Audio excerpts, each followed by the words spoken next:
Welcome back, guys, to part 2 on the old Polo here. We finally got some bits. Got the Sump there. Got some RTV gasket for the Sump. Some thread locker. This here is the pickup tube that was broken. I bought this off Seat actually, funny enough. There's a part number. But yeah, I bought this off Seat, and obviously it's the same thing. And then also got the oil tensioner here.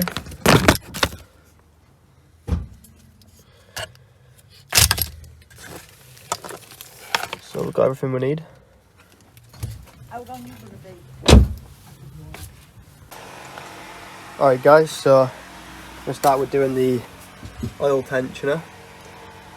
So obviously we've got to remove that there,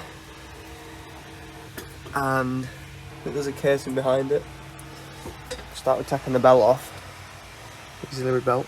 So I've got a 16 on it. I can show you a better angle. There you go. 16 on that pulley. And then you just want to tighten it. Just push down. You should be able to see it move. And then pull it out. Obviously I can't do it one-handed, but you can see that. See how it moves? You just push down on it. So I'll get that belt off. Just note which way it goes on, because you want to make sure you put it back on the right way.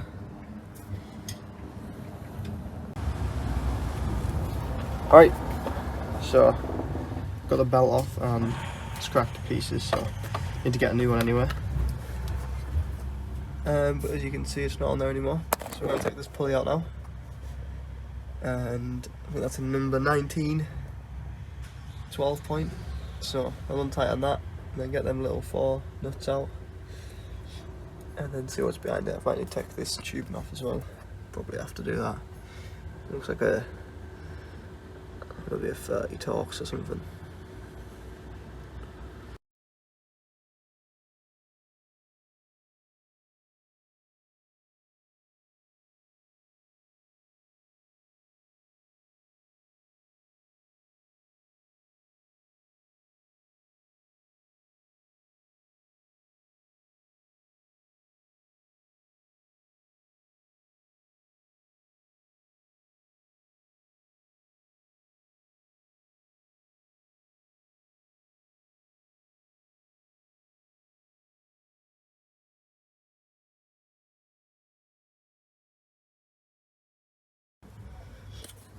Alright, so I've took the pulley off and we can see the 3 bolts. We've got one there, and one over here.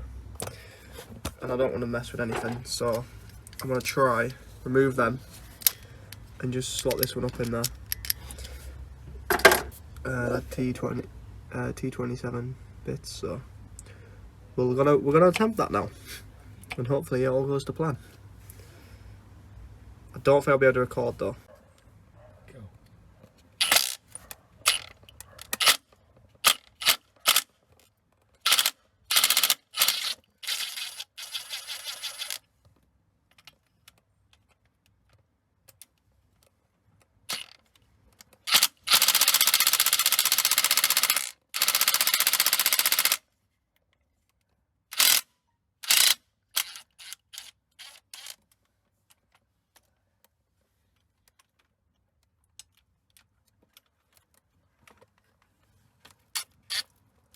I don't think I can get this one up there.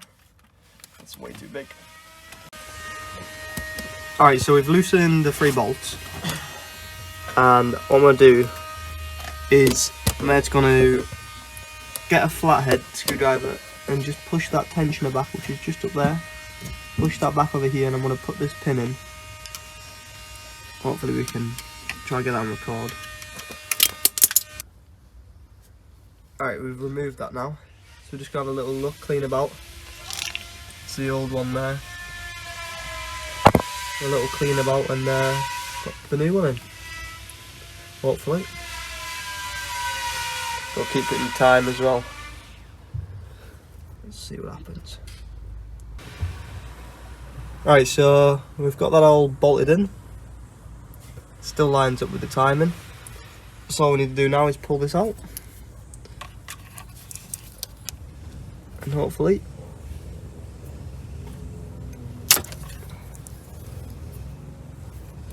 the tension is correct.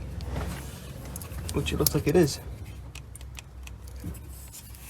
There we go, happy days. Got all this side built back together now. Alright guys, so I'm underneath now, and if you can see up there, there's that nut that's snapped off in it. So I've already tried, and thankfully I've got these pliers here that grip onto nuts, and thankfully it was just out the service a bit and it wasn't tight. Vamp pliers. So I can literally just grab it like this.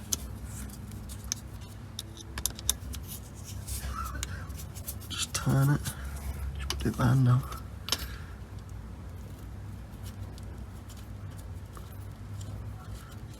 A lot easier than the bolt I got snapped, injector bolt I snapped the other day. Took me a while to fix. There we go, that's out. Just gonna scrape all this gasket off now.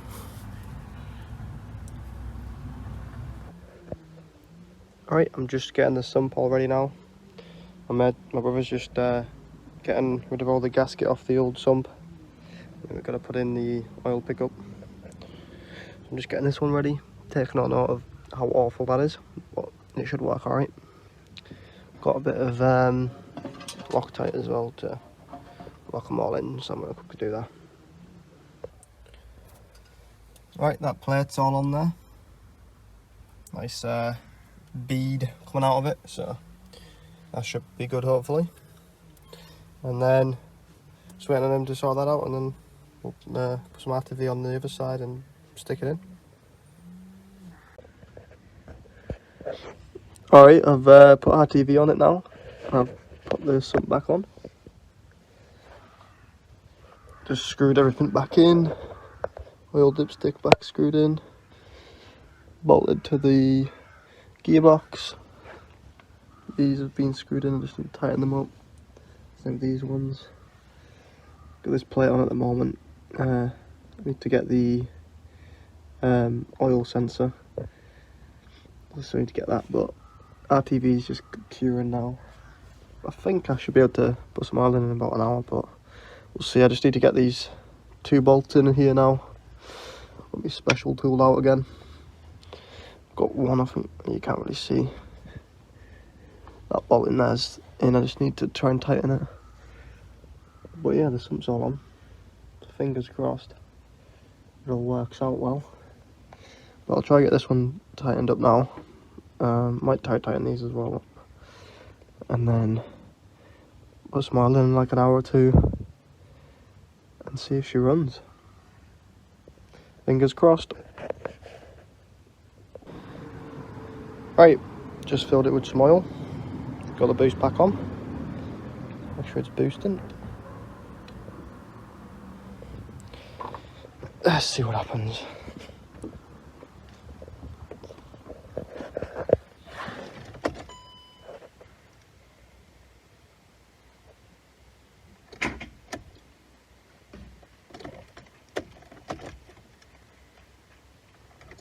Okay, it's dead. Bear with. Alright guys, so it started. It's making a couple of noises. Sorry I didn't record it, but I was too excited and it was messing with me a bit, so I didn't really record it, like trying to get it all sorted because the battery's been a pain. A couple of lights on that I need to clear and see what happens. See what the faults are. I put the auxiliary belt back on and the pulley. See the cam belt working all fine. Shaking a little bit. Top it with some more oil. See these are all corroded, so I think I'm going to get a contact cleaner to try and clean them up to start, and I think that's what the problem was. You can see that one. I don't know if you can hear me that well, like, but I'm just letting it warm up a little bit, but I'll give it a little rev.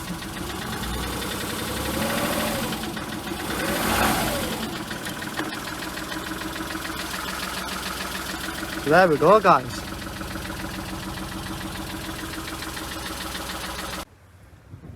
Right, I'm just going to get the cord reader on it now. Check for all the cords, see what they are and that. Clear them and see if it runs a bit nicer. Or if there's any issues, fix them, then hopefully we should be good to go. And I'll start piecing it back together. See if I'll get it off the jack stands now and see if it'll go back and forward and that. But I'm very happy at the moment. Hopefully it don't blow up or something. But we'll see. Touch wood it don't.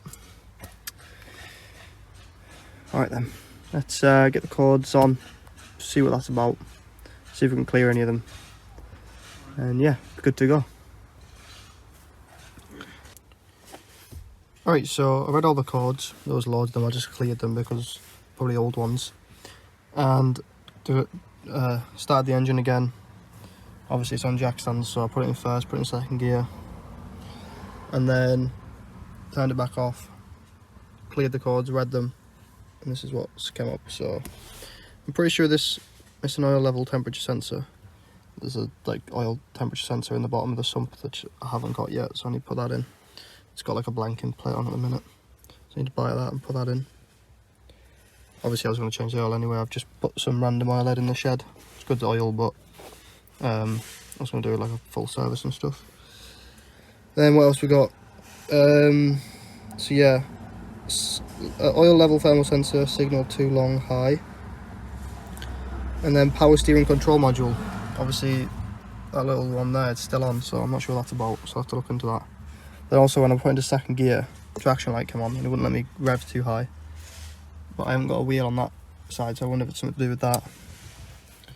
Obviously the handbrake was, I don't know if it has anything to do with that either, but yeah, it sounds like it's knocking a little bit, which isn't good.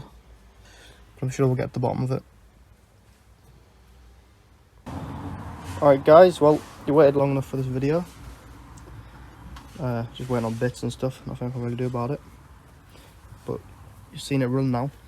Obviously not the best, but she does run. So it's a good start. So what I'm going to do is probably get all these covers back on. We take it on a little road test around the corner, see how it does. But yeah, this is a new purchase here, a little work van. I had to steal the battery for the Volkswagen. We've cleaned this up, it looked way worse beforehand. The oil seals on it, ejector seals, did all sorts on it so far. Yeah, nice little van. See what the fee over there. That's hopefully going to get stripped down today. But hope you enjoyed the video. Thanks for watching, and we'll see you in the next one.